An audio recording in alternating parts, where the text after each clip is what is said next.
Ça va venir? Bonjour à tous. Je vous laisse vous installer rapidement, ce qu'on dit dans les salles de concert.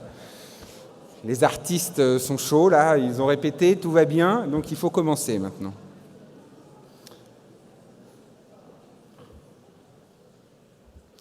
Cette salle est très grande, elle comporte plus de 1000 places, ce qui donne cette impression de... Pour les gens qui sont de ce côté-là du micro, je peux vous dire, ça donne une impression. Et ça fait peur. On n'entend rien? Ah bon, alors si on n'entend rien, moi j'ai l'impression que... Est-ce que vous m'entendez mieux là? D'accord. Tout va bien? Je vous propose qu'on commence. Chers amis, bonjour et bienvenue. Je vais commencer par passer la parole à Marie-Christiane de la Comté, qui est la directrice régionale des affaires culturelles et qui nous accueille aujourd'hui à Lille.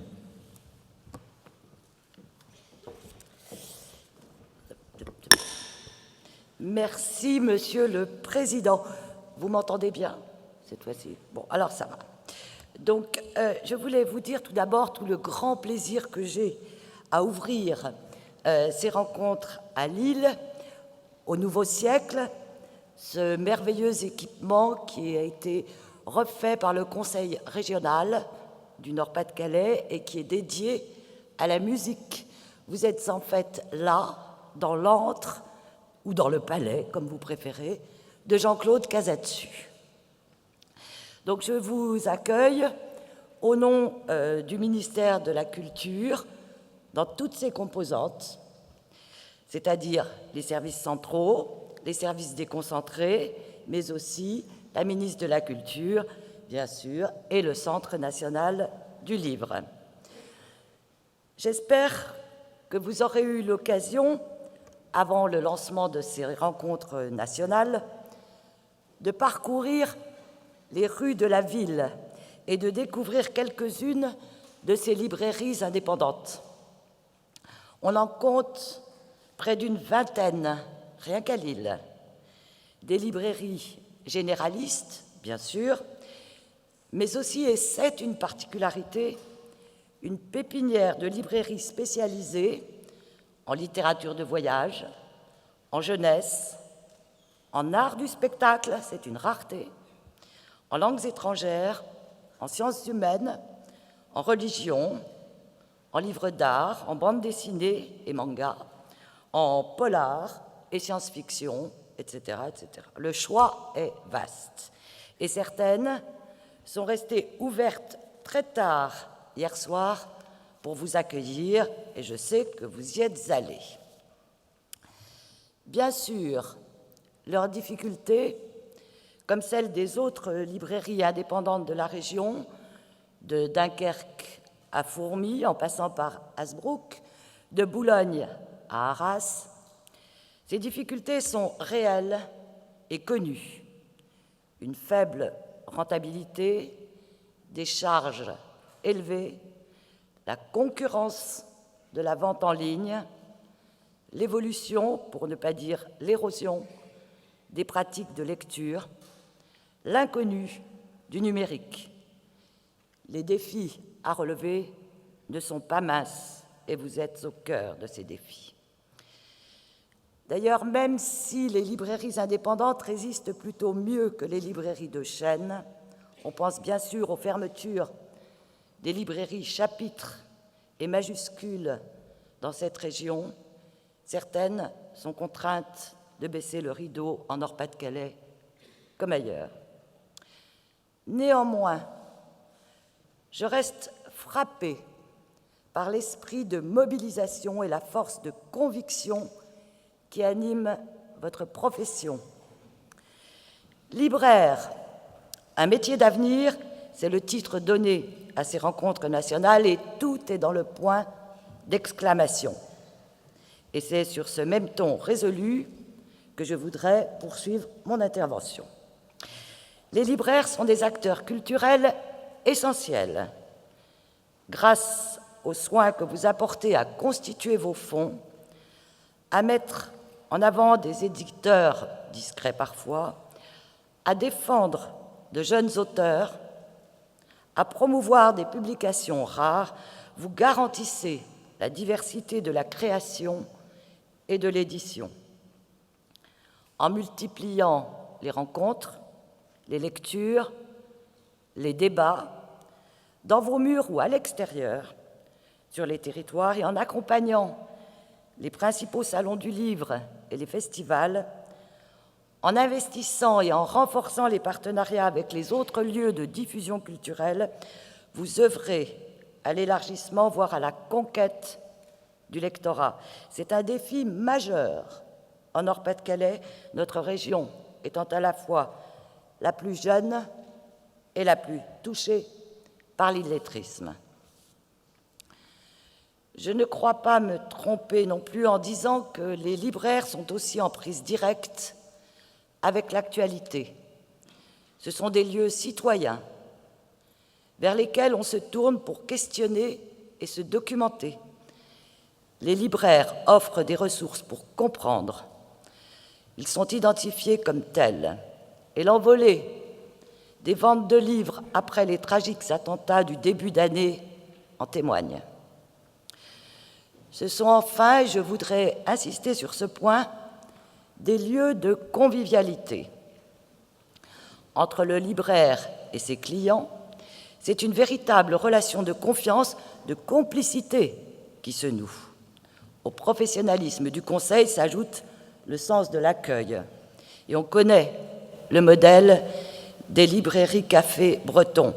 À quand celui des librairies estaminets? Hier, j'ai inauguré une médiathèque estaminet à Grenay, dans le bassin minier. Vous ignorez peut-être ce qu'est un estaminet. Profitez donc de votre séjour pour découvrir le patrimoine du Nord-Pas-de-Calais.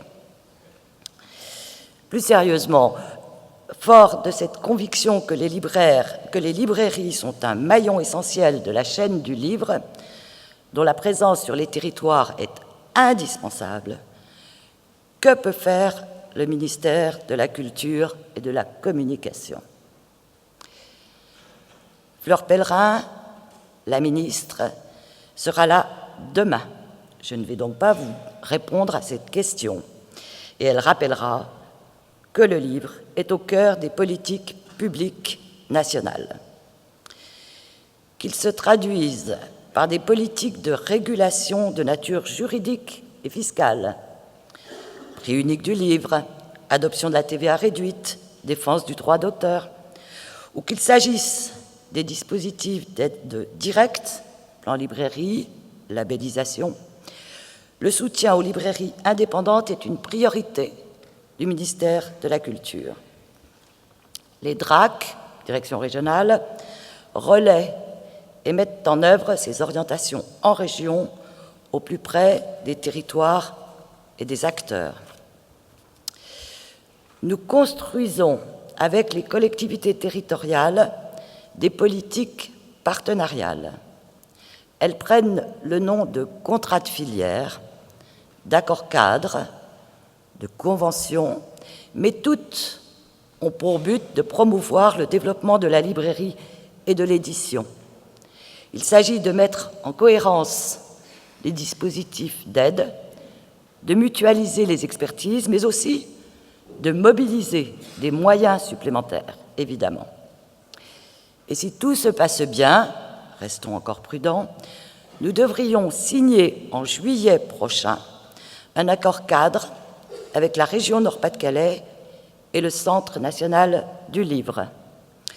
Nous en sommes évidemment très heureux. Cet accord est le fruit d'une intense concertation menée par la structure régionale du livre, le CR2L, en lien avec les fédérations professionnelles. La tâche n'était pas facile, il a fallu faire très vite, mais le résultat est là et nous en remercions tous les acteurs. Je veux aussi tout particulièrement saluer les associations professionnelles, en particulier l'association des libraires indépendants. Elle accompagne la professionnalisation et la modernisation du réseau. Et vous avez peut-être consulté le portail de vente en ligne des libraires indépendants du Nord-Pas-de-Calais. Il est ouvert le dimanche, c'est bien. On y trouve, je vais être précise, 267 946 articles, ça a peut-être bougé depuis, qui peuvent être envoyés aujourd'hui ou demain. L'association organise des manifestations, réalise des campagnes de promotion. La dernière est d'ailleurs beaucoup plus sage que la photographie tous à poil. C'est presque dommage. En un mot, elle relaie et nourrit la dynamique, la passion que vous mettez à exercer votre profession, et je suis certaine que c'est aussi le cas dans toutes vos régions. Il me reste enfin à remercier et féliciter les organisateurs. Plus de 750 inscrits, m'avez-vous dit ? 800 ? Donc, nous faisons mieux qu'à Bordeaux. Et il me reste aussi à vous souhaiter 2 journées riches en débats et réflexions pour construire collectivement l'avenir de la librairie indépendante. Je vous remercie.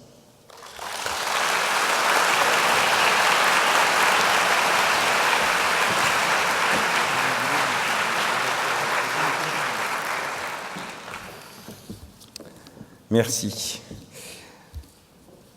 Effectivement, 800 participants. Nous avons fermé le site d'inscription à 750, qui était la jauge que nous nous étions fixée. Et la surprise du SLF a été de recevoir plusieurs dizaines de mails de libraires nous disant « le site ne marche plus, je vous envoie mon inscription par mail ». Voilà. Donc, c'est ce qui nous permet de dire 800 personnes sur les 2 jours, plus de 600 libraires, ce qui effectivement est un record pour ce type de manifestation. Cette manifestation, justement, elle n'aurait pas été possible sans la mobilisation de nombreux partenaires. Et vous comprendrez bien qu'en ces débuts de rencontre, je veuille les remercier tout particulièrement, chaleureusement, en votre nom, le nom des 800 participants à ces rencontres, car ils ont tous répondu présent à notre appel. Ils nous ont proposé de nous aider, souvent financièrement, parfois techniquement, et en tout cas, ils ont tous manifesté leur attrait pour la librairie indépendante, leur soutien à la librairie indépendante, et je sais que vous aurez à cœur de les remercier. Alors, il y a d'abord les intervenants et les animateurs des tables rondes qui, comme je l'ai dit tout à l'heure, quand ils découvrent la salle, ont subitement envie de rentrer à Paris ou dans leur région d'origine. Il y a les partenaires, au premier rang duquel le Centre national du livre, Vincent Monadé sera là demain, la Sophia Copie Privée, la Direction régionale des affaires culturelles, la région Nord-Pas-de-Calais, le département du Nord, la ville de Lille qui nous recevra ce soir pour commencer la fête de la musique à l'Hôtel de Ville. Les libraires de Nord-Pas-de-Calais, on aura l'occasion d'en parler plein de fois pendant les rencontres, mais vraiment, ils ont fait un super boulot pour accueillir les rencontres à Lille. Prisme, Electre, Humanis, au CIRP, Dilicom, l'École des loisirs, à qui je souhaite un bon anniversaire, Web TV Culture, Livre Hebdo et Page des libraires, vous savez, ce magazine qui est l'émanation de nos librairies et auquel nous sommes tous très attachés. Et puis pour la partie technique, la boîte aux idées, qui maintenant pour la 3e fois organise avec nous ces rencontres et ça se passe toujours aussi bien, et les équipes du Nouveau Siècle, cette magnifique salle qui nous accueille. Nous sommes 800 participants et plus de 600 libraires. Les rencontres nationales de la librairie sont donc dorénavant un gros moment de mobilisation et de visibilité pour notre profession. On nous présente souvent comme une profession émiettée, individualiste.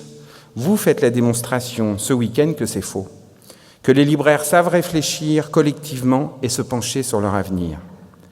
Réfléchir, c'est envisager cet avenir sous toutes les formes, à travers des thématiques et des approches variées. Les enjeux les plus concrets, voire techniques, de la librairie, mais également des éléments d'analyse, de réflexion, de perspective sur notre métier et sur le livre en général. Nous aborderons les pratiques de lecture et d'achat de livres, la résistance du livre physique face au numérique, la place de la librairie dans la ville, par exemple. Les rencontres nationales de la librairie illustrent également le renforcement et l'efficacité des actions collectives des libraires, à travers le SLF, mais également les associations de libraires dans les territoires, les associations de spécialité, les groupements, les plateformes de libraires. J'en profite pour saluer Libre Air, l'association des libraires du Nord-Pas-de-Calais, qui nous accueille à Lille et que vous retrouverez dans plusieurs tables rondes tout au long des rencontres. L'action collective, c'est également ce qui nous a permis de remporter ces dernières années de nombreuses batailles et de lancer de nouveaux chantiers. Je n'en citerai que quelques-uns. Tout d'abord, la loi sur les frais de port contre la domination d'Amazon. Et je voudrais, s'il vous plaît, qu'on s'arrête un instant pour se souvenir qu'il y a un an, lorsqu'on a mis en place cette loi, quand elle est entrée en application, certains raillaient le fait qu'un centime de plus dans les frais de port ne changerait probablement rien à la donne. C'était, à mon avis, sans compter sur la suppression du rabais de 5% quand les livres sont livrés à domicile.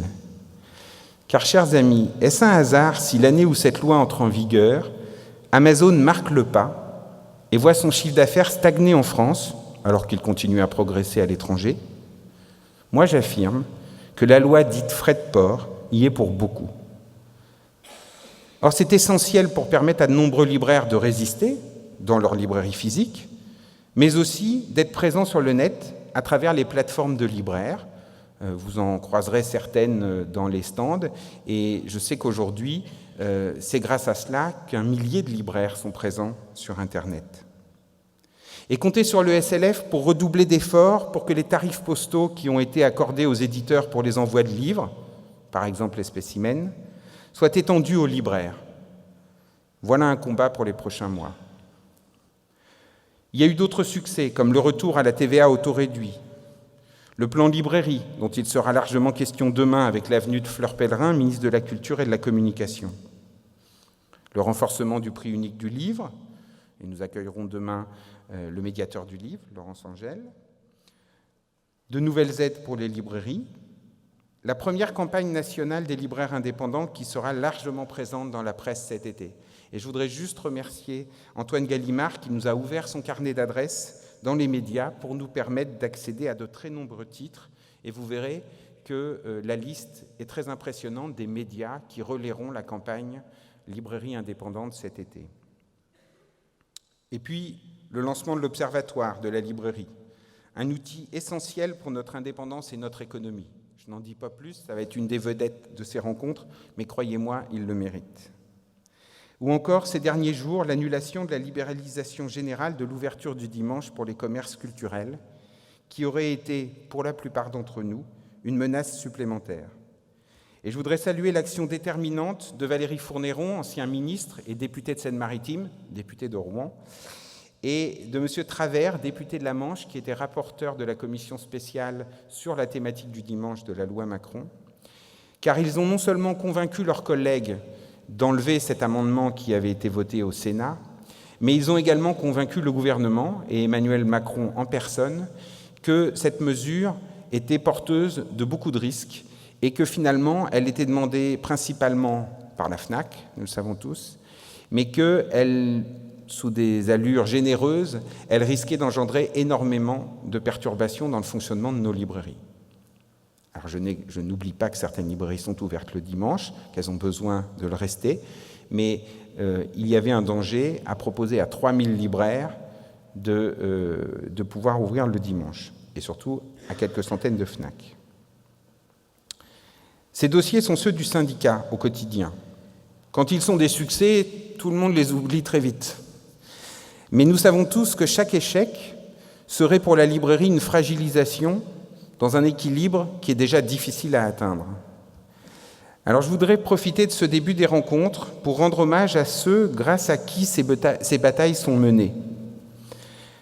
Les permanents du syndicat, et au premier rang d'entre eux Guillaume Husson, mais aussi Hélène, Anne-Lise, Anne, Nina, Émilie, mais aussi les élus de votre syndicat, les participants à nos commissions thématiques, les membres du conseil d'administration, le directoire, ces libraires qui consacrent bénévolement beaucoup de temps à la défense de l'intérêt général. Ils le font pour vous, pour nous tous, mais ne peuvent pas le faire sans vous. sans votre soutien et votre engagement au sein du syndicat. Libraire, un métier d'avenir, voilà la thématique que nous avons retenue pour les rencontres nationales de la librairie. Oui, une profession tournée vers l'avenir. Nous avons voulu faire de l'avenir de notre métier l'axe directeur de notre manifestation. Les librairies indépendantes, on le verra plein de fois pendant le week-end, malgré la persistance de difficultés financières pour beaucoup d'entre elles, font preuve d'une belle résistance. Leur nombre ne diminue pas et leur chiffre d'affaires s'est maintenu, voire accru en 2014, alors que les ventes en ligne marquaient le pas. Nous représentons, nous les 3000 libraires, le premier circuit de vente de livres en France. Ce n'est pas le cas dans tous les pays du monde. C'est même souvent loin d'être le cas dans tous les pays du monde. Notre rôle économique, culturel et territorial est majeur, y compris pour les 3/4 d'entre nous que l'on appelle les petites librairies, celles qui ont entre 0 et 2 salariés, et dont nous avons voulu mettre en avant le rôle et les particularités autour d'un atelier que vous pourrez suivre pendant ces rencontres. Les librairies sont bel et bien là, et pour longtemps encore. Pour autant, il ne faut pas nous endormir sur ces lauriers fragiles. Il faut analyser ensemble, pour le renforcer, pour le perfectionner, ce qui, dans notre modèle, dans notre façon singulière de présenter et de vendre des livres au public, fait notre force. C'est le sens des réflexions sur notre métier et son avenir qui seront au cœur de ces 3e rencontres. Ces réflexions seront portées par des libraires, naturellement, mais également par des confrères étrangers qui viendront nous éclairer sur la situation dans leur pays, et par des chercheurs auxquels nous avons demandé d'interroger notre métier à partir de leur approche historique, économique, sociologique, anthropologique. Nous devons être conscients de nos atouts et les renforcer afin d'être à la hauteur des attentes de nos clients. Mais aussi, nous devons être conscients de notre responsabilité vis-à-vis de tant d'auteurs, de textes, d'éditeurs qui ont plus que jamais besoin de nous pour accéder aux lecteurs. Notre résistance commerciale, la singularité et la pertinence de notre métier impliquent également pour nous des exigences, notamment en termes de formation et de perfectionnement, pour nous-mêmes, pour nos équipes et pour tous les jeunes qui choisissent ce métier et qui sont la librairie de demain. Et je suis ravi qu'on puisse accueillir pendant ces rencontres Guillaume Gandelot, le nouveau président de l'INFL, et Bruno Fresne, le nouveau directeur, le tout jeune directeur fraîchement nommé de l'INFL, puisque, et ça le syndicat y est très attaché, nous savons qu'il nous faut un institut de formation pour mettre en œuvre une stratégie de formation, une politique de formation au niveau de la branche, et l'INFL joue un rôle essentiel. Pendant les rencontres, vous pourrez également suivre des ateliers organisés par des acteurs de l'univers de la librairie. Ce off, pour parler comme les festivaliers, vous permettra de découvrir des outils nouveaux ou plus anciens, mais qui se renouvellent sans cesse et qui jouent un rôle important dans notre recherche d'efficacité au sein des librairies. Dans des salles plus petites que celle-ci, les Vénards, ils pourront vous accueillir et pourront vous présenter leurs actions, c'est-à-dire découvrir leurs nouveautés, et vous pourrez poser toutes les questions. Et puis, 2 jours à Lille, c'est aussi l'occasion de découvrir une très belle ville, chaleureuse, accueillante, y compris ce soir, surtout ce soir. Moi qui ai fait mes études ici il y a 20 ans, je suis pressé de vérifier avec vous que Lille a conservé et développé cette convivialité et ce sens de la fête que beaucoup de villes, bien plus au sud du pays, lui envient. Bienvenue aux 3e rencontre nationale de la librairie et vive la librairie indépendante.